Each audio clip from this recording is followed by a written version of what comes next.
Hey, it's Uniting Greek Podcast. Tonight I have, of course, as always, it's not a rotating cast anymore. It's a solid cast. We have our returning champion back, Tyson. How you doing, buddy? I am doing great. It was another busy day at work today, but I dealt with that by getting some takeout from Namaste Garden. Oh, Hands down, the best Indian place that you will find in the greater Burlington area. Uh, this podcast, for me at least, brought to you by Namaste Garden. wonderful. We won't ask your bowels who sponsors them either. Um, Sam Minton, he's back. He's wearing his Bundesliga kit today. We had some pre-pod talk about the Bundesliga, and we all right. We're not gonna go there. That's another subject for another time.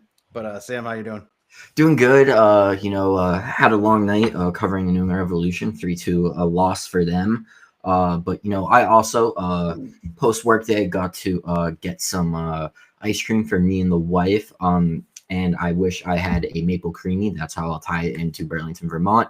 But doing good. Excited to talk about some Vermont green and exciting matchup coming up this weekend. I was gonna stop for a maple creamy on the way home, and then I was like, I don't know what happened. I just get on the interstate and go, and then like my mind goes blank for about 25 minutes, and next thing I know, I'm in my driveway, and I didn't get that maple creamy. But myself, yeah, long day at work, um, and long day of like the union changeover stuff because all of our new officers are coming on board post election, and it was a fun day today at work, but it was a long day and it was busy, so everything went by pretty quickly. So, uh, but we do have a couple of soccer matches to talk about today, both against the same team. We had a home and home, right? Um, Last week we talked to Amoni Thomas, and we didn't get too much into talk about the AC Connecticut team, and what we were going to see, but obviously they're a very organized, well trained defensive team who likes to pop the ball out to one single person that they have on their team that can be an attacking player, Sam McCann. Um, in no matter how many times we see him, um, it, he never ceases to amaze with his speed and his touch on the ball. Like it is really fun to watch. But unfortunately, we got only 4 points out of the two games. And we talked about it on the Slack chat, about how when you have a draw in a game, and it feels like a loss, you're probably in a pretty good spot, right? Um, so I think we could talk about this because this is kind of like, outside of the Boston Bolts game, this is kind of like the first real test that we've seen for the club, um, post some injuries and University of Vermont players going to Germany for a couple of weeks. Um, so let's get started on the home match. Now, the home match was the 1-0 win.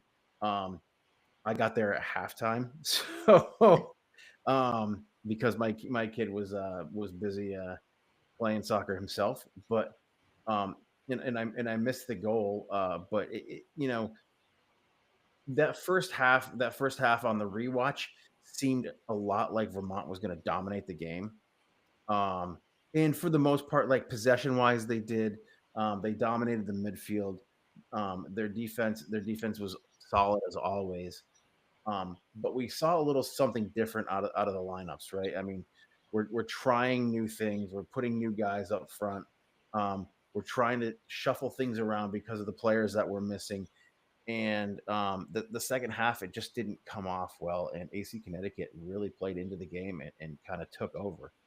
Sim, what were your impressions of that? Yeah, I mean, it's definitely been interesting seeing how Vermont's kind of, been forced to kind of roll out some different lineups. This might be the first part of the season where you're really feeling, the absence of someone like Yaniv Bazzini, in the sense that it seems like this team really is, looking for that striker replacement. You had a guy like Tyler Trimnell, does that dirty area stuff, is able to, maybe do all the hard work, maybe not necessarily known for, the goal scoring. You had a guy like Arnaud Tativan, but he is, I believe, currently back in France. And, it seems like there's still that search. You now have a guy like Ask Esklund, kind of getting a run out. Obviously was able to get the goal in the Burlington Vermont match. Also then featured in the home mat or the away match in Connecticut. So, really, like you said, I think this, Vermont dominated possession, looked like they were going to dominate the game. And I think it kind of just shows you just how maybe the gap in this Northeast division has been closing a little bit. Last year it was pretty much, Seacoast. Oh, I did it. Damn it. Western Mass Pioneers, -1. Sea Boats, Western Mass Pioneers, and Vermont Green. But this year, obviously, the Ghosts are not having a good season.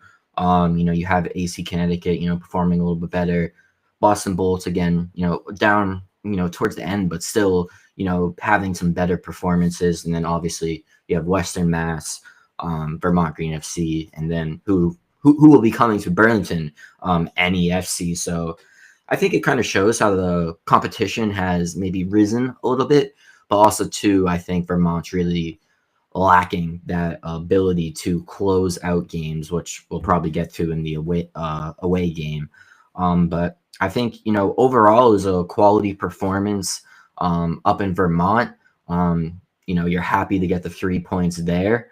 You probably would have wanted to get a few more chances, but just getting the 3 points is really all that matters. And, like Sam was saying, this is a very heavily rotated team that took the field in Burlington compared to what we've seen at the beginning of the year. We had Hall, Fernandez, like Sam said, Eklund, O'Malley finally got on the pitch. Oh, excuse me, that O'Malley was over in Connecticut, but like this is games like this are the reason why the Green have such a big roster at their disposal. They know that we're going to run into things like the UVM players taking a trip to Germany, uh, where things like Rui getting injured. He's been out for a couple of games. I don't know when he's actually going to be back on the pitch, even if he even is going to make it back on the pitch. Um, we have kind of seen it year in and year out, kind of since the very beginning, that a lot of these really kind of um, top tier players tend to go back to their college teams kind of beginning in July. And that's why I think one of the big reasons why we've seen this kind of rotation um, with the home and home against Connecticut. And, quite frankly, with the uh, all this really hot, uh, gross weather that we've been having, especially in the game in Connecticut, um, you're really going to want some of this rotation to make sure that these young players don't get really worn down um, during these games, because the owners do also have a responsibility to get these guys back to their college teams in a good physical fitness. Yeah, and I completely agree with all of that. Um, the ability for Vermont to recruit a lot of these players and to be able to rotate the way they do is fantastic. But um, I think tactically, these last two games, I think Chris Taylor had like I think, had a little bit of a reckoning, right? Um, they I, the lack of creativity in the final third for the Vermont Green has been evident a number of times throughout the season, right? We can't rely on Stefan to dig us out every single time. We can't really, you need a big bruiser like Trimnell up top. You need someone like Tatavan to be able to break down guys in the box and defenders in the box, and to draw defenders away with his footwork and his agility. But it, like these two games really highlighted what Vermont is lacking, and that's consistent finishing in the final third. Um, and I think that we can talk all we want about weather. Um, both teams have to play in that, right? And I think that tactically speaking, AC Connecticut got the best of Vermont Green in the way that they actually sat back, defended, played out on the counter, and at points like in the first match we're a better team in the second half. A lot of scoring opportunities, mostly because Sam McCann, with his speed, was out there and doing what he does. He just couldn't put the ball in. He had four opportunities that I can think of in the last like 10 minutes of the game that were very good opportunities, and luckily Jude was there to sweep up. And Brandon Marshall was there again. My concern playing against teams like this, especially when they have, good, fast, talented wingers and good, fast, talented, forward center forwards, is the high line that they tend to play. Um, we tend to defend with two players, right? And we're using those wing backs there as forward players. They're almost like we said earlier in the season, almost like inverting. They're kind of like almost like a Pep Guardiola type system where your wing backs are being almost used as midfielders or forwards at times when they're uh, when they're over making their overlapping runs. Um, but yeah, you're right. We do need guys to be rotated. We're playing 2 games a week, 3 games every 8 days, right? So it wears guys out, especially guys like Amoni Thomas, who I don't even know. I don't think Amoni even traveled with the team to Connecticut. He needed a rest. He played, I think, 90 plus minutes in 3 straight games. Um, he's a young kid. He can't get burned out. He just cannot get burned out. Um, you see Zach Zenge also being subbed off at 60 minutes almost every single game now. Um, and I think the fatigue it was really starting to show in Connecticut, and it wasn't just because of that weather. I think it's just a lot of overuse and a lot of overwork for some of these players. Yeah, and I'd love to just kind of give a shout out to someone like Big Jude, because obviously with Nicholas Hertz came in and was able to play, he got the kind of run of starts, and seemingly I think Jude's done a good job since coming in, and it looks like at least for a little bit more he's going to be relied on, obviously with the Vermont Catamounts over in Germany. So really impressed kind of with that rotation, but I do think also too, when you play such a high intensity, high pressing style, like you mentioned, obviously maybe if you're going into a climate where it's now going to be awfully hot, and like you said, Mike, both players, sets of players have to play in that, but maybe there can be some tactical flexibility there. But I think, like you mentioned, I think the overarching and maybe possible main concern or obstacle is just figuring out how to create in the final third, how to not rely on maybe one moment of magic from one player, but being able to get that kind of from all over the front of the pitch. And this is something that I've been thinking about for, kind of the past couple of weeks is that um, I honestly think that, we've been talking for years about how, before, Coach Taylor came in this year, we've played a very similar kind of system. It's very possession focused, high line, quick transitions up the flanks, get the ball into the middle. It's not a full like counter dump and chase like Western Mass plays. Same thing with how the New Hampshire team play. It's a lot more controlled. It's a lot more thought out, but still very attacking and aggressive.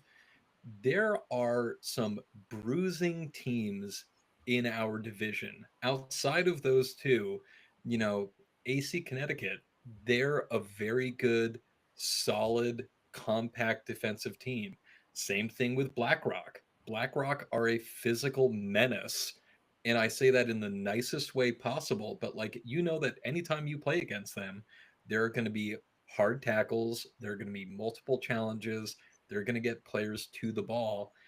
And, you know, even the best teams are going to struggle occasionally, like the Green did down in Connecticut, to, kind of break through that kind of wall, that kind of barrier. But the thing that I've been thinking of, and I might be, I don't think it's wishful thinking, but I think that the way that this team plays, the way that Vermont plays, is going to serve them really, really well in the playoffs because we are going to be playing, and I say that we are going to be playing teams. I know that it's not a given that we're going to be in there, but we have put ourselves in pole position in our division to make a serious run at winning our division and guaranteeing ourselves a spot in the playoffs. We are going to be playing other good attacking teams that are going to want to play in a style that I think actually really suits the way that Vermont plays. We want to go and get players on the ball and then attack into open space where our wingers and other attacking players can go and drop into. And you're not going to find that open space playing against, a team playing two banks of four. But if we get in there and are playing other teams that are used to, kind of beating up on the other, kind of not as good teams in their division, because let's face it, there are a lot of other divisions in the USL2 that are not like this one. There are probably 4 or 5 very good teams in the Northeast that the Green have to play against all the time. You look at other, divisions, people have been making a lot of Asheville this year. They're, I think, along with the Green, maybe, I think Asheville is actually the only undefeated team that's left in the USL2, but like the other teams in their division are not that great. They don't have other teams like Western Mass, like the New Hampshire team, even like AC Connecticut or BlackRock to go and play against. They're going to want to play open, they're going to want to play attacking. And again, I think that Vermont style is really, really going to shine the farther we get into the postseason. And I think Tyson that actually speaks to, um, uh, you know, how in almost consecutive, well, not consecutive years, but Vermont has seemed to give fits to teams that are generally dominant in their divisions, like Long Island Rough Riders, right? Um, and I would love to see Vermont match up against a team like Ballard, right? A historically good team, in the USL too, um, and in a system that relies so heavily on solid midfield play, and precise crosses. I think that when when you're able to run your game, to defend well, and to have kind of speedy defenders, that can push up and become part of the attack. You saw Musa in the away match a number of times, just being allowed to dribble up through the midfield, and that actually can be a benefit if your wing backs are fast enough to get back and defend. Um, that's why somebody like last year, like Reed Fisher, was so important. Guys like Nate Jones was so important, or even Rui. Rui, I think, is probably faster than both of those guys. And make no mistake, Reed Fisher was like lightning fast, um, and didn't care about putting in hard tackles, um, right? So I mean, I think that, like you said, Vermont has that type of a system and that type of a team and a roster that can do this, can make waves in the playoffs, because a lot of these teams don't play in tough divisions. They don't play, um, necessarily play against teams that play the style that Vermont Green plays, because Vermont Green plays a very professional style of football. Um, and we have talked about how Western Mass and Space Ghost have in the past really relied on that low block encounter, that Jose Mourinho style anti-football type, right? Um, and that will get you places, and it got Seaboats the title last year, right? It's boring football to watch, but it works sometimes. Um, I think Vermont is a problem for people because of their speed, because of their accuracy with their passing. I would love to see like SofaScore or um, stat aggregators get out there and and compile stats on Vermont's passing accuracy, because I bet it's insane. It wasn't great in that game against Connecticut. We There's no doubt about that. Their passing was sloppy. The ball was bouncing all over the place. Um, but I think that Vermont is an issue for teams that are outside of the division. The problem is getting through the division. Um, Now we can sit here and talk all day about how the performance sucked on and it did. It sucked the against Connecticut on the away day. Um, but but we do have a game coming up against a newcomer who did not have a good start to the season. Um, they had a really really rough start to the season. I think were they 0-3 to start the season. Quite Uh, possibly. I know no, so they drew their first game, but then they also kind of curb stomped. oh Oh, yes. City, yeah, Yeah, Boston City 8 right. nothing. And then they kind of fell off, And then right? they lost to BlackRock. They lost to Western Mass. But then they beat Albany Rush. They beat Boston again. But then they lost to. They also did a home and home against AC Connecticut. They lost their first game, but then they won their second game. Right. Um, they've they beat Space Ghost, but that's not really that much of an achievement this year, quite frankly. They beat Albany Rush again 5-2. Like it's been very up and down. I feel like they either play, or at least it looks from their results, that they either kind of knock the ball out of the park, or they get kind of drawn into a slugfest. Right. And this is one of those teams that we only have to play once this year. It's them and City for us this year. Unfortunately, we never seem to get those single games against the tougher teams in the division, right? We don't always get to play Boston City twice and just destroy them.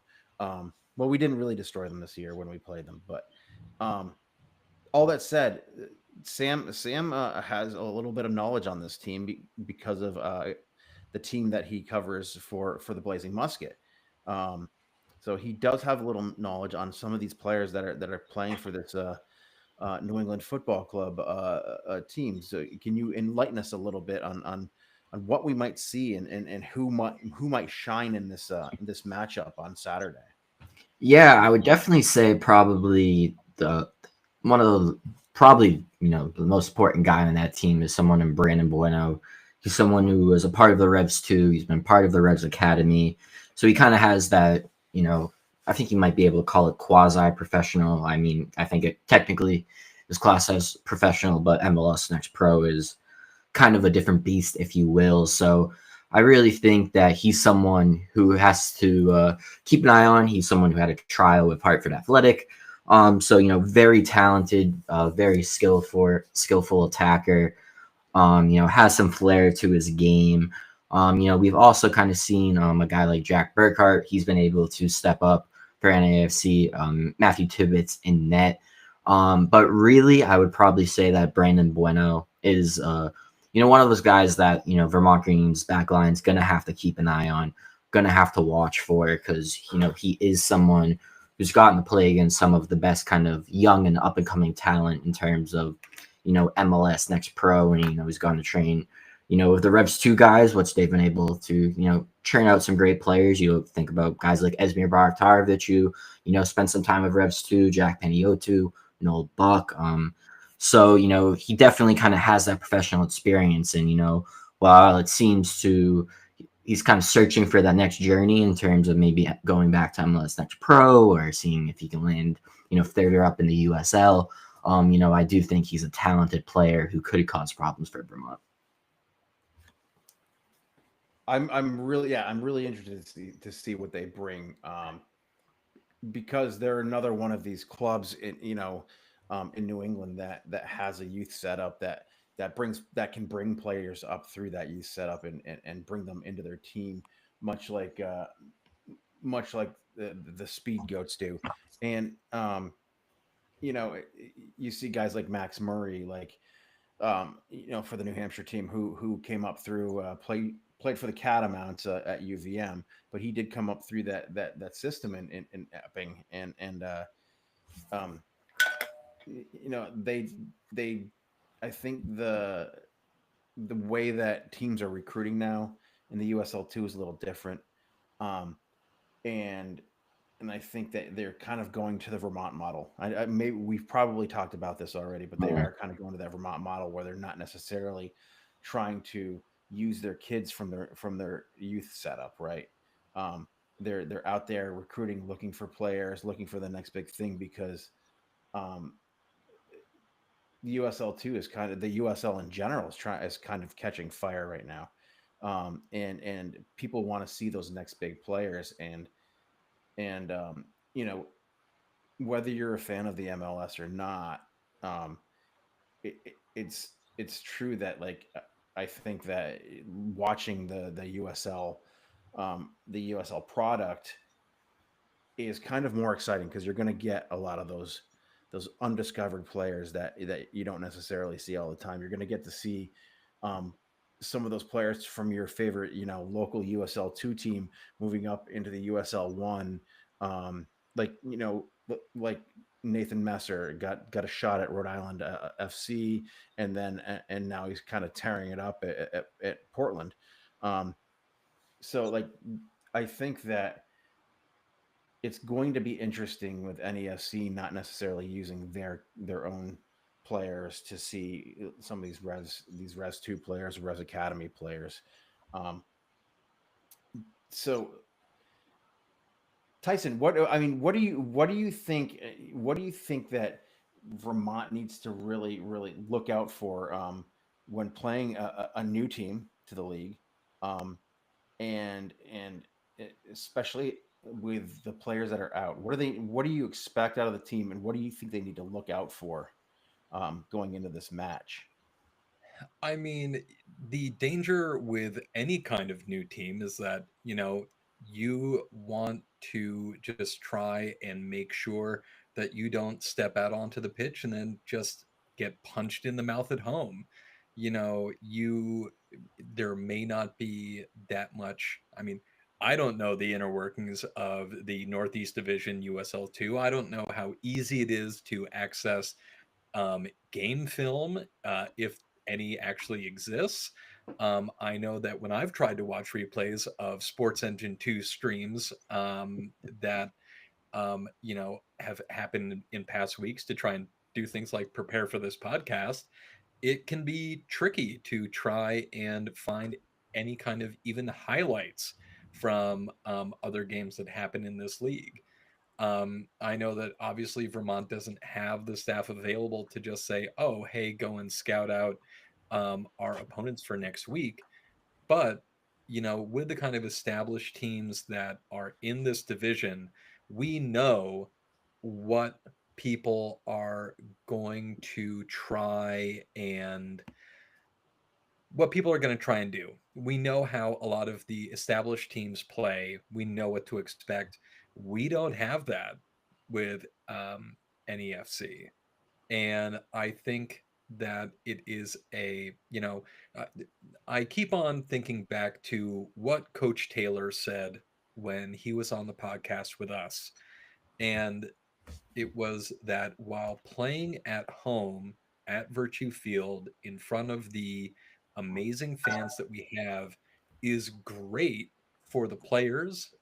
It gives them a really big boost, but every single team that comes and plays at Virtue Field is going to bring their absolute best game because they know that they are probably going to be playing in front of more fans in that one game than they will be in front of the entire rest of their season. Um, so, the players for Vermont really need to, do what they always do. They need to rely on their teammates, rely on us, the supporters, to really go and get them amped for this match. I think that honestly, I wouldn't be surprised if we see um, a kind of slow, maybe first 10 or 15 minutes, just to kind of feel everything out, see how NEFC reacts to the way that the Green are playing. I'm expecting, probably like you guys are, another pretty heavily rotated squad. Um, but I think that at some point, the gaffer is going to take the gloves off and just say, go get him. He's going to want his players, regardless of whether or not they've been rotated or have been consistent starters, to play the same way that the Green have been playing for the rest of the year. I will always say that I am confident in a victory from Vermont, but I don't know how pretty or how flashy it's going to be. Yeah, and just kind of to the point of just how NEFC has been able to get some of the talent. Even though we haven't really been able to see them play. They've been able to get guys like Triton Bovo. He's someone who's at the University of Virginia, kind of coming off injury. Another member of the Revolution Academy. Goalkeeper Ryan Carney, again, hasn't really featured, but they were able to get him. Occasionally, we've been seeing someone Alex Parvu getting some play on the wings. So there's definitely some talented players, similar to, what Tyson said. I'm definitely confident that Vermont can get a result. I don't know if they're going to, walk away with a nice 3-0 victory, but, I do think that, this is a team that Vermont is, capable of beating. And I think it's kind of time for some players who maybe haven't gotten as much playing time as, maybe they were expecting, or, primarily come off the bench, to really kind of stake a claim, show that they can get the job done and maybe, up that competition level, for minutes. So I think it's definitely going to be an intriguing match. Anytime you play a club for the first time, there's going to be that feeling out period, kind of like Tyson mentioned. And then you kind of get to see, what everyone's truly made of. But I think it's going to be an interesting match. And it's going to be interesting to see just how Vermont takes its opportunities, and also just how it handles playing a new squad. I think that one of the players that we should actually talk about who made his first appearance in the Connecticut game away, and just joined the team and actually showed some flash last season for a short period of time. It's Pierce O'Brien. And in talking about one of those players that can can break down a low block. He's a creative player. He's a guy who is a 1v1 specialist. He's gonna take on his man every single time. He's gonna look to make a creative pass in the box, but also has the ability to play through midfield, to play defensively if he has to. He's quick. He tracks back and plays defense. The second he walked onto the field against Connecticut, he stole the ball off on a throw in, and really caused that situation that happened with a keeper coming really far out of the box, and where Vermont almost scored. So he's one of those guys who can draw defenders and create mistakes, and I think he is one of those players that's probably going to have to step up in the absence of some of these other players that are gone or are being rotated out. Yeah, so I'm very excited to see what he can bring. We got to see the kind of quality that he brings in the Open Cup, because you remember he had two beautiful breakaway opportunities. One, like you said, Mike, one-on-one, where I think he like just barely missed one, and then he hit the woodwork on one as well. So I mean, this guy is still a young kid, and to be able to see him make those kinds of runs against a professional team like Lexington and burn some defenders in the Open Cup, that was great to see. I think you're right, Mike. I think that it's players like him and like Ayub Lahar. I have been kind of really bummed that we have had another season of really not really getting to see him strut his stuff. But I think that a game like the one on Saturday is like just what the doctor ordered to get him on the pitch, get him contributing. And I, for one, would be ecstatic if we got to see him out there.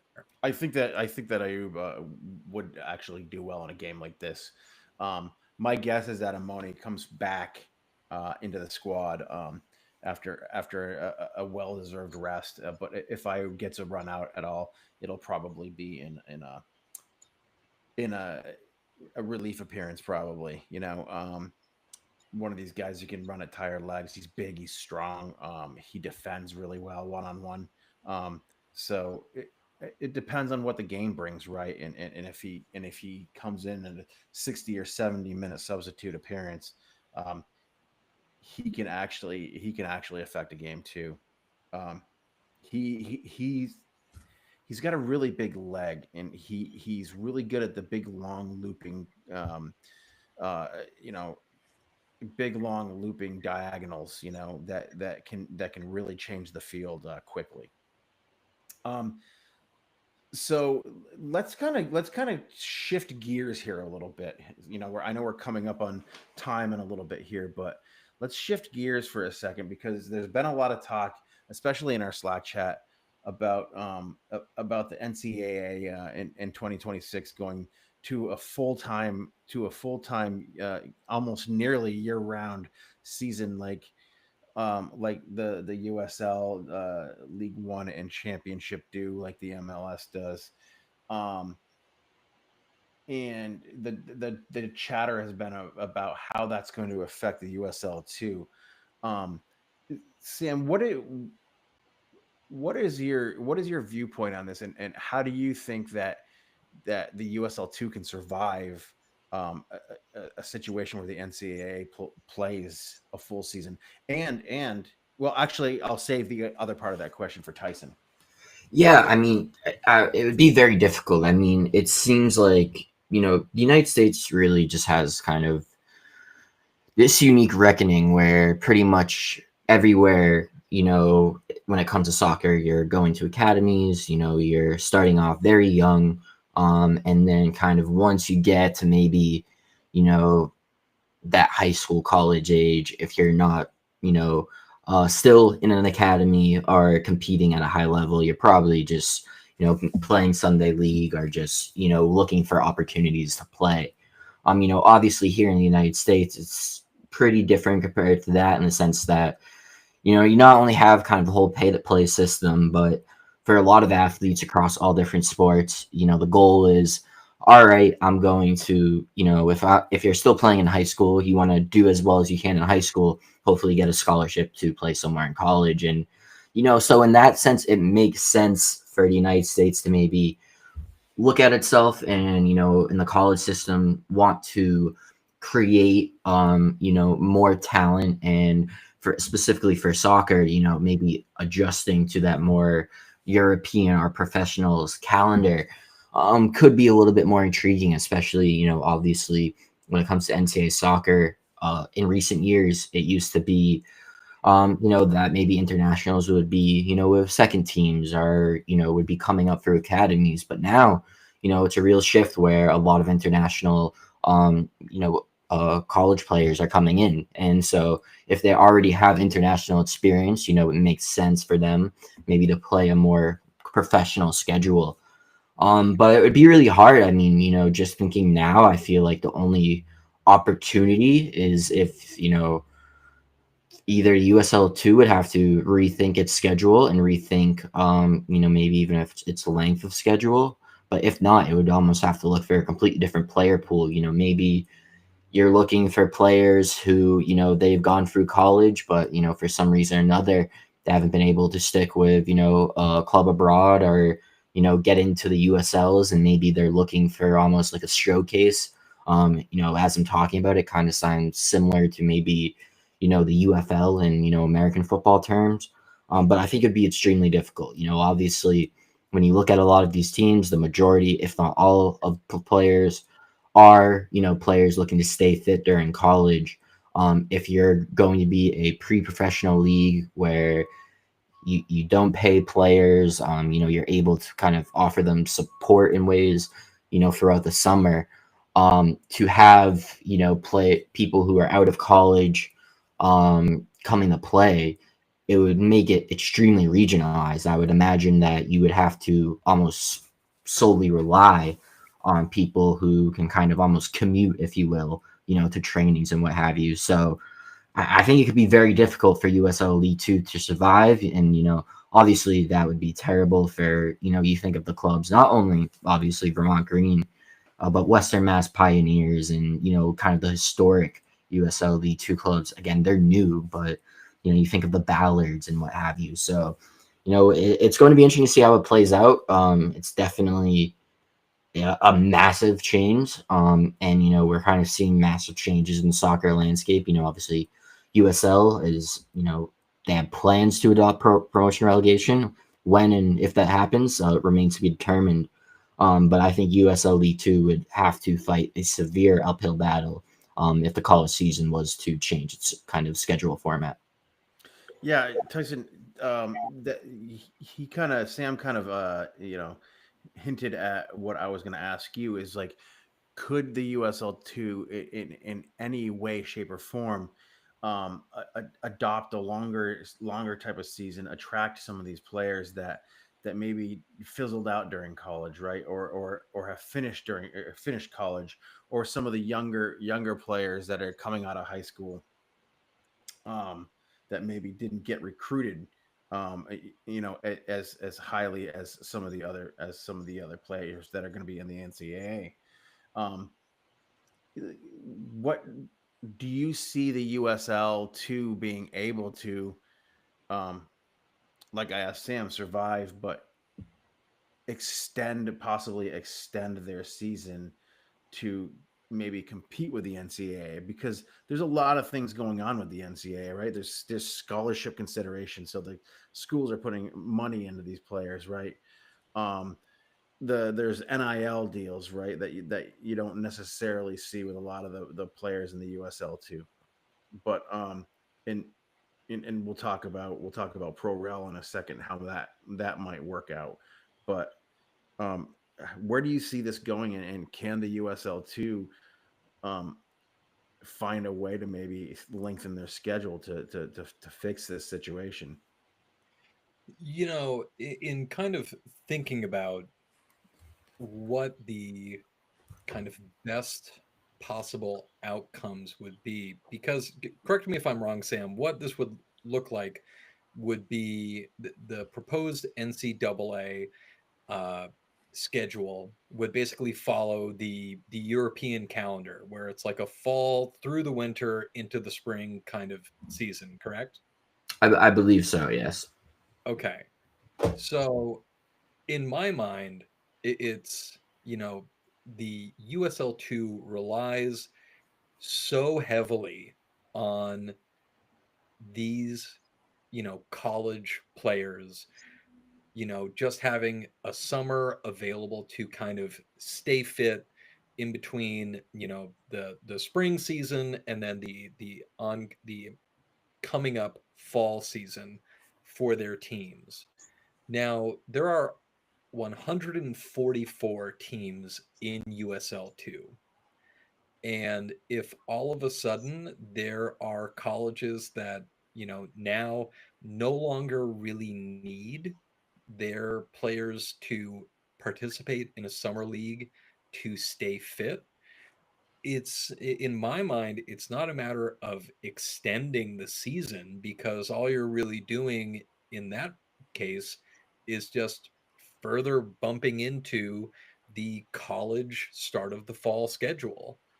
um in my mind, paradoxically, one of the best things for USL2 might be if the MLS adopts that European schedule, because all of a sudden you're going to have academy players, you're going to have players who are maybe on the fringes of MLS Next, um, those academy teams needing a place to, if they need to go and prove themselves to their academy coaches, to their MLS Next coaches, to kind of the kind of front office staff for their MLS teams. The summer might be a great place for them to do that. Otherwise, Mike, I think that you're right that, kind of the next best looking option for that is going to be probably juniors and seniors in your local high schools, or playing for your local pay to play academy teams that are going to try and look at the USL2 as maybe a showcase to get into a good college team, or maybe, as the USL gets more and more popular, maybe they're going to want to look at them at the USL2 as a showcase to maybe get onto a USL1 or a USL championship team. Um, there are always going to be players. There are always going to be players who want to play for teams like Vermont, or for Little Rock Rangers, or for Ballard or Asheville City, or, for Des Moines Menace.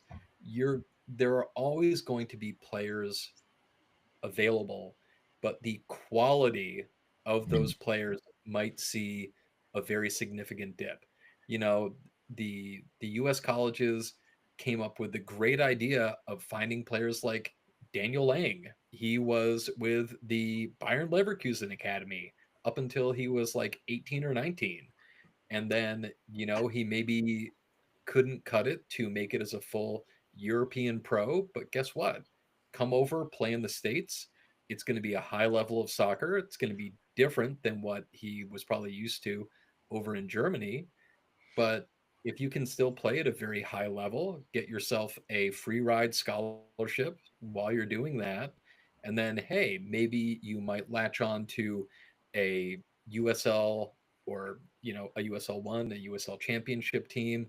You know, players like Yaniv Bizzini. Yaniv Bizzini is a great example of what is great about about the USL. There aren't any kind of international roster spots.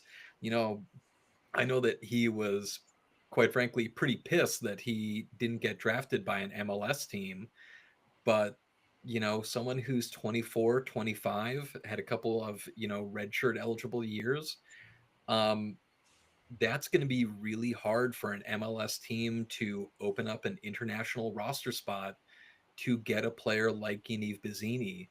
But places like, South Georgia Tormenta, where he is now, that's a great place for him to go and land and then try and put in, a couple of years of hard work, to then try and get a move elsewhere.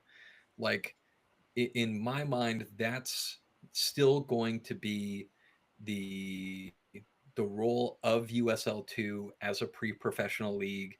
You know, there are always going to be players, but it just might not be the best players that we've come to be used to. Yeah, and I think, kind of as, Tyson and, we're kind of mentioning, the potential for maybe some younger players, it would almost seem like USL2 is almost becoming what, AAU basketball is, and, maybe these basketball showcases, maybe it is an opportunity to show these up and coming talents and maybe, allow them to go elsewhere. But just maybe for some more housekeeping points, just to kind of give a timeline. About 8 months ago, Twitter account U.S. Men's National Team prospects. They're not out of nowhere. They're well known for kind of looking at the next up and coming talents. Kind of reported that a lot with the push to go to a full time kind of model, going to more of a pro calendar. They alluded to that it would come in about 2025, 26, maybe 26, 27. Obviously, if it's 25, 26, it would be happening like now. So I'm pretty sure that's not the case. But they did mention too that there was going to be involvement from the U.S. Soccer Federation, and that actually has come to fruition. So basically, U.S. Soccer has announced a committee to evaluate NCAA soccer's future. Part of that, the current CEO JT Bateson basically wants to make it like the premier U23 league in the world, which is a bold claim. So obviously, if you were to do that, that would involve getting talent from, I would say, all over the world. And if you're going to get talent from all over the world, you're probably going to be playing in that pro model. But their group has people involved from MLS.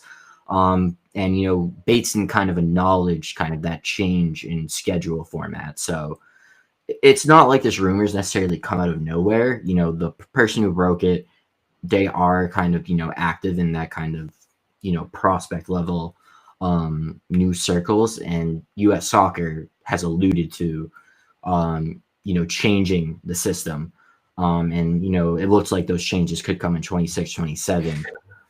So it would be a massive shift. And, obviously, I think it's like Tyson said, there could be players. I mean, there's how many pyramids or how many divisions in, English soccer. You have the Vanarama National League North, but you also have very small divisions as well, too. I think, there could be players. I feel like USL League 2 is kind of maybe latched or feels that, how ownership of clubs currently is. I don't know if they can make the jump to quote unquote professional and paying players. So it would definitely, I think you would see that drop in quality. I think there will be players. I just think you'd have to, in order for that to happen, you'd have to see like league compression. Yeah, no doubt. And I think even then, even if there was compression, you look at, love Vermont Green. I think if they were ever to have to pay players, it would take a decent investment. And so I think, when you look at the future of USL League 2, it would be potentially being that AAU almost kind of, showcase of, the up and coming talent, maybe looking to get on college rosters, or it would kind of have to be somehow guys who have maybe fallen through the cracks, kind of looking to continue playing. Well, and like look at leagues like the League for Clubs. I mean, that is a team or a league that is active all over the country. Kingston Stockade, who we played in a friendly with a couple of years ago, is now part of the League for Clubs, because I believe they were part of NISA, and then NISA kind of started hemorrhaging some teams, and they are another one of the the League for Clubs has, yes, like some a lot of college players do play for the League for Clubs, but they also just have a lot of players like who are on Juba Stars team. They are players who play part time at still a very high level. They do really well in amateur tournaments, but it's not going to be the kind of elite talent, the kind of elite pre-professional talent like we've gotten to see over the past 4 years. I think that yeah, I think that like it's just to put a a cap on this conversation because we definitely are at time now. Great conversation, but I think that if there's going to be any league that pre-professional league, especially that's going to survive this in the country, it's probably going to be USL 2, just because of the structure of the USL, and how it works, and it will affect the women's division as well. And we can't discount that. Um, and we can only hope that right now that Sam and Matt and Patrick are out there making plans for contingency plans for this very situation that we talked about tonight. But yeah, so that great conversation tonight, guys. This was actually, I feel, our best pod yet. So um, yeah, bold claim, but I think it was a really good one, and I think that we can pull a lot out of this podcast. That was just great conversation, and that's what podcasts are all about. So, um, little housekeeping before we go. We are the United Green Podcast. We're supported by the Blazing Musket. Blazing Musket is a New England soccer website. They cover everybody uh, from the New England Revolution all the way down through little tiny Vermont Green, who is the biggest club in the world, actually. We can call them tiny, but they're the biggest club in the world, in our world at least. But if you have a chance and you have the means, please go on to theblazingmusket.com and support them by subscribing to their paid tier. They got a lot of great content on there. Um, you'll be able to find us. You'll be able to find Raising Anchor there. Res Recap, I believe, is on there. A lot of great content. The Blazing Musket podcast. And you'll if you want to hear more of me just blathering for an hour. I'm on the round table, the New England Soccer Round Table, once a month doing that.